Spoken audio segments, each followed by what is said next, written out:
But I don't have time for immersion. How to immerse even when your time is controlled by others. Written by Khatzumoto, posted in October of 2009. The other day, a handsome young ATTRIBUTION and South Park fan named MGV sent me this handsome email.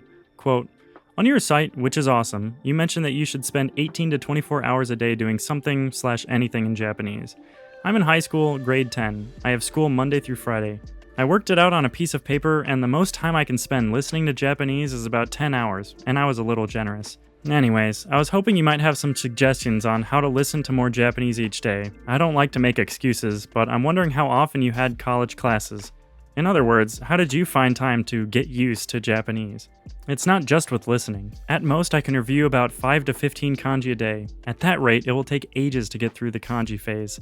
Life is very busy, and school is just terrible for Japanese, since everything is in English, the E word, and it's loud and hard to have your headphones on in, and also, the worst, school issues hours of homework. Sorry to ramble, you may have heard it all before.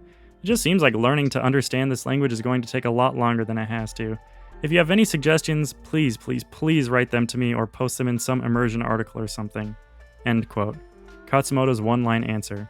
Just focus on the time you do control, rather than on what you don't.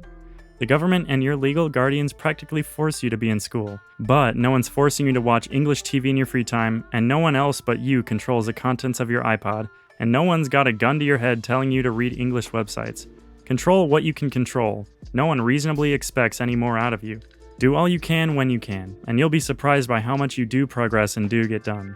Limits are not always a disadvantage. What seems like friction can actually be traction, just as professional runners use spiked shoes that actually get stuck into the ground, which would seem to suck, to give them more power to push off. In fact, people with all the time in the world can be very unproductive, unless they start to give themselves some self-made traction. All your friction can be traction. All your friction can be a gift. A brand new pair of shoes, smiley face. Limits are your friend. Think of Japanese less as something to get through and more of something to be. Japanese is just who you are. As long as you're doing even the smallest thing in Japanese, there's nowhere you need to be other than where you are. The thing with AJATT is that you're not directly forcing growth, you're just ensuring good nutrition, knowing that growth will naturally take care of itself. 1 inch counts, 1 kanji counts, 1 minute counts. Try holding your breath for 1 or 2 minutes. Okay, don't. And you'll quickly see that it is a very long time. P.S. When I was kanjiing hardcore, I found my daily upper limit was 25 new characters per day, plus about 100 reviews, no matter how much time I had. P.P.S. SRSing your school subject material could help you save time. The key is to make sure that you format your SRS cards as good as possible, a reflection of your exam style. P.P.P.S. Anyone with any suggestions, especially people who've faced and solved a similar problem, please feel free to share your advice.